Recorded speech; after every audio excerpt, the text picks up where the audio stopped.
안녕하세요. 주식을 몰라도 돈이 되는 주식 정보 스탁앤스탁의 정수빈 연구원입니다.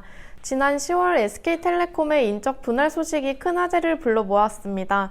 현재 존속법인인 SK텔레콤은 변경 상장을 위해 10월 26일부터 한 달간 거래 정지가 된 상태이고요. 11월 29일 거래가 재개됩니다. 또한 신설법인인 SK스퀘어의 경우 11월 29일 재상장이 진행될 예정입니다. 대기업 계열사 이슈인 만큼 투자 기회를 엿볼 수 있는 상황인데요. 이번 영상에서는 인적 분할 후 SK텔레콤과 SK스퀘어의 자산 가치, 향후 투자 전략 살펴보려고 합니다. 영상 시작 전 구독, 좋아요, 알림 설정 확인 부탁드립니다. 1984년 한국이동통신으로 출발한 SK텔레콤이 설립 37년 만에 기업 구조를 개편합니다. 11월 29일 존속법인 SK텔레콤과 신설법인인 SK스퀘어로 새 출발을 하게 되는데요. SK텔레콤이 인적 분할을 결정한 배경에는 중간 지주사 성격을 띠고 있음에도 통신사라는 성격이 강해 시장에서 제대로 된 평가를 받지 못했다는 점을 들 수 있습니다. SK텔레콤은 통신사업 외에도 SK하이닉스, ADT캡스, 11번가, 원스토어 등의 투자에 성장시켰지만 정작 주가는 그에 못 미친다는 게 내부적인 평가이고요. 더 나은 평가를 받기 위해 인적 분할을 전략적으로 진행한다고 보시면 될 것 같습니다. 그럼 이번 이벤트를 통해 SK텔레콤의 인적 분할 내용과 함께 투자 매력도 알아봐야겠죠. 먼저 SK텔레콤 산하에는 SK브로드밴드, SK텔링크, PSM 마케팅 등이 남겨질 예정입니다. 유무선 통신, AI 기반 서비스, 디지털 인프라 서비스, 즉 3대 핵심 사업에 역량을 집중하겠다는 전략인데요. 구독 서비스, 메타버스 플랫폼 등을 통해 2025년까지 연간 매출액 22조 달성을 목표로 하고 있습니다. 일부 투자자분들께서는 SK하이닉스, 11번가, 티맵 모빌리티 등이 포함되지 않는 점에 대해 실망감을 내비치고 있는데요. 메리츠증권에 따르면 2022년 SK텔레콤의 연결 매출액은 약 20조 원, 영업이익은 약 1.7조 원을 전망하고 있기 때문에 그렇게 큰 영향을 미치지 못할 것으로 보입니다. 여기에 위드 코로나로 5G 기지국 장비 교체가 활성화되면 2022년까지 5G 가입자가 1,418만 명까지 늘어날 수 있는 상황이라 향후 실적을 기대해봐도 좋을 것 같습니다. 또한 자회사인 SK브로드밴드 역시 22년 초고속 인터넷과 IPTV 가입자 수가 꾸준하게 증가할 것이라는 전망이 나오고 있고요.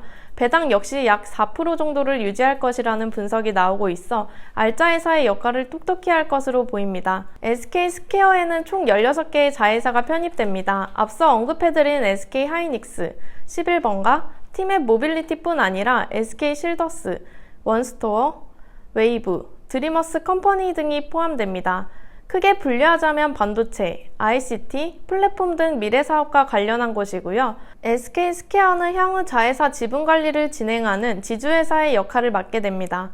특히 SK스퀘어는 원스토어, SK실더스, 11번가 등 일부 자회사의 상장을 고려하는 상황이라 최근 자회사 상장 후 급격한 성장 흐름을 보인 카카오 사례처럼 진행될 수 있을지 기대를 모으고 있습니다. 그렇다면 과거 인적 분할을 진행한 기업의 주가가 어떻게 변동했는지 알아봐야 할 텐데요. 이에 앞서 인적 분할이 무엇인지, 어떤 장점이 있는지, 또한 물적 분할은 무엇인지 간략하게 짚어보겠습니다. 먼저 인적 분할은 한 회사가 일부 사업부를 분리하면서 신설법인을 설립하는 조직 개편을 의미하는데요. 인적 분할의 경우 신설법인의 상장을 진행함과 동시에 주주들에게 지분을 나눠주는 방식이라 주주들에게도 환영을 받는 편입니다. 반면 물적 분할은 한 회사의 일부 사업부를 분리하되 신설법인의 지분 100%를 고스란히 소유하는 형태입니다. 대표적으로 최근 2차전지 배터리 사업의 성장이 주목받자 LG화학은 LG에너지솔루션을, SK이노베이션은 SK온을 분리한 사례를 들 수 있는데요. 모회사의 높은 수익성이 기대되는 사업부가 분리돼 나가는 형태라 모회사 주주에게는 갑작스러운 주가 하락의 위험을 안겨줄 수 있습니다. 특히 LG화학,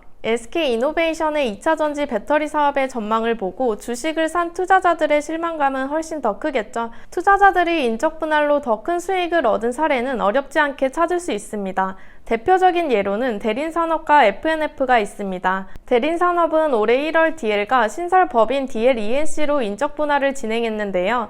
두 법인 모두 재상장 직후 시가총액 대비 주가가 크게 하락하자 투자 매력도와 함께 사업 역량까지 재평가받으며 주가가 급상승했습니다. DL의 경우 한때 6만 1,000원까지 내린 주가가 9만 7,500원까지 올랐고요. DL ENC 역시 10만 3,500원이던 주가가 15만 9,000원까지 급등하며 성공적인 분할 사례로 평가받고 있습니다. 다음으로 FNF 사례 살펴보겠습니다. FNF는 지난 인적 분할을 통해 존속법인 FNF 홀딩스와 신설법인 FNF로 분리됐는데요. FNF는 기존의 사업을 영위하던 디스커버리, MLB를 제외한 모든 사업부를 FNF 홀딩스로 넘겼습니다. FNF의 경우 상대적으로 매출이 높은 사업을 챙긴 경우라 5월 24일 종가 기준 44만 5천원이던 주가는 현재 2배를 넘긴 상황입니다. 인적 분할이라고 무조건 투자자들에게 수익을 안겨주는 건 아니겠죠? LG그룹의 사례가 그렇습니다. LG는 신설 지주사 LX홀딩스를 설립함과 동시에 LG 상사, LG 하우시스, 실리콘웍스, LG MMA 등 4개의 자회사를 편입시키며 LG전자, LG 이노텍 등의 전장 사업을 강화할 예정이었습니다. 때마침 애플카 협업 이슈가 나오며 LG 계열사들의 주가가 고공행진을 이어나갔는데요. 아쉽게도 현재 주가는 배터리 이슈 등 시장 상황이 받쳐주지 않아 저조한 흐름을 보이고 있습니다. 앞서 살펴본 3건의 인적 분할 사례 중 2개에서는 시장 기대감과 함께 추가적인 호재성 이슈가 나오며 큰 성과를 이뤄냈습니다.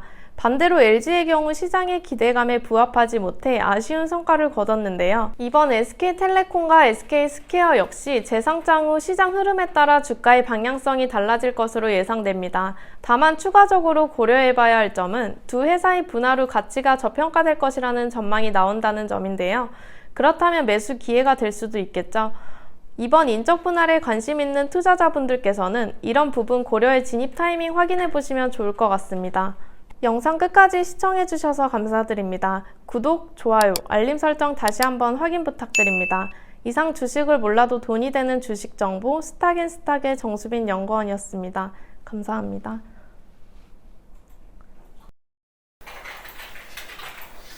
끝난 거죠? 근데 지난번보다 발음이 나아진 것 같아.